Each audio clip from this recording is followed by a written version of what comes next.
kamrater från samtliga riksdagspartier, Miljöpartiet och Socialistiska partiet. Nu ska jag försöka ge de representanter från partierna för att lyssna deras namn. Först kommer från Socialdemokratiska arbetarpartiet Gunnar Stenhag, internationella sekreterare. Varsågod. Plågas av otaliga krig och övergrepp. Detta gäller i synnerhet de 10 miljoner kurder som lever i Turkiet, Irak, Iran, Syrien och Sovjetunionen. Nu kommer representant från Folkpartiet, Hadar Cars, riksdagsledamot, före detta handelsminister. Varsågod. Kurderna är ett folk som mött osedvanligt stora svårigheter att vinna nationellt och internationellt erkännande av sin kulturella, språkliga och andra utsätts för långvarigt lidande. Jag ska inte här gå tillbaka och analysera konfliktens orsaker. Däremot är jag säker på att så länge folket lever under terror. Kurdiska vänner, det finns bilder som man aldrig glömmer.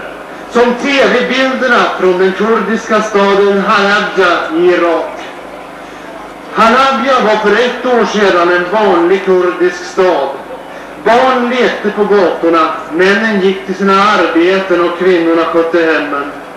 Visserligen hade Halabja sargats av kriget mellan Gudrun Schaman, ledamot i partistyrelsen och verkställande utskottet. Varsågod.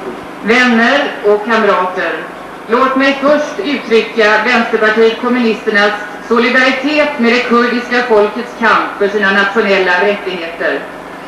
Vi vet alla att VPK i många år konsekvent stött er kamp mot det förtryck som ert folk är offer för. Från regimernas sida i Iran, Irak... Socialistiska partiet att tala Sundvall, ursäkta mig. TV-bilder av hur 10-tusentals kurder flyr undan den irakiska arméns stridsflyg, tunga artilleri och giftgasbomber. De här TV-bilderna har upprört den svenska opinionen. På samma sätt väckte andra bilder för ett halvt år sedan världsopinionen till medvetenhet om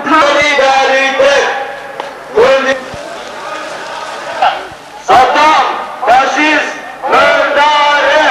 Saddam, fascist!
Fascist! Mördare!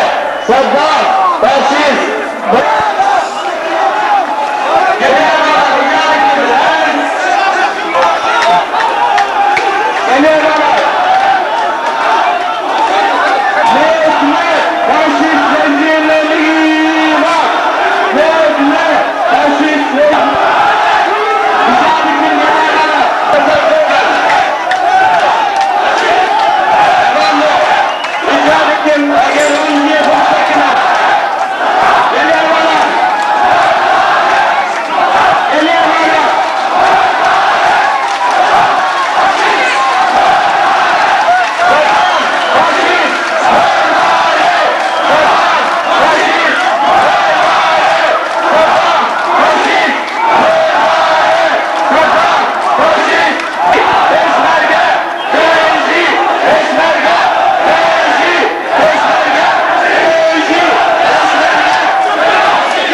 demonstration